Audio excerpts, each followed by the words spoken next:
মালদা জেলায় জোর কদমে চলছে ভোটের প্রচারে খামতি রাখতে চাইছে না কোনো পক্ষই। আগামী 7ই মে মঙ্গলবার দক্ষিণ মালদা লোকসভা কেন্দ্রে অনুষ্ঠিত হবে নির্বাচন। তার আগে চলছে শেষ মুহূর্তের প্রচার। সোমবার তৃণমূল কংগ্রেসের মালদা দক্ষিণ লোকসভা কেন্দ্রের প্রার্থী শাহনওয়াজ আলী রায়হান প্রচন্ড গরমকে উপেক্ষা করে মানিকচক ব্লকের বিভিন্ন এলাকায় জোর কদমে প্রচার চালান। কখনো গাড়িতে চেপে আবার কখনো পায়ে হেঁটে মানুষের কাছে পৌঁছে যান এবং ভোট প্রার্থনা করেছেন তিনি। পাশাপাশি পথসভা অনুষ্ঠিত হয় প্রার্থীর সমর্থনে। একাধিক ইস্যুতে বিজেপি এবং কংগ্রেসকে তীব্র কটাক্ষ করেছেন তৃণমূল প্রার্থী শাহনওয়াজ আলী রায়হান। এদিন ঠিক কি তিনি জানিয়েছেন শোনাবো আপনাদের।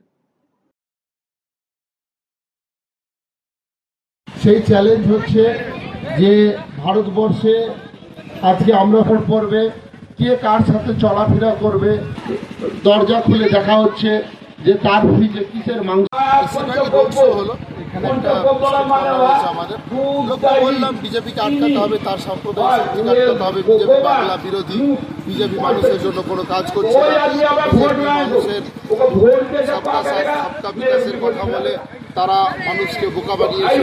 তারা আমাদের কোনো উন্নতি করেনি, তারা আমাদের এলাকাতে আসেনি।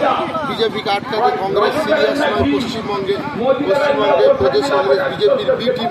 ফলে আপনি যদি বিজেপিকে আটকাতে চান, আপনি যদি এই এলাকাতে শান্তি চান, প্রগতি চান, উন্নতি চান, তৃণমূল কংগ্রেসকে ভোট দিন।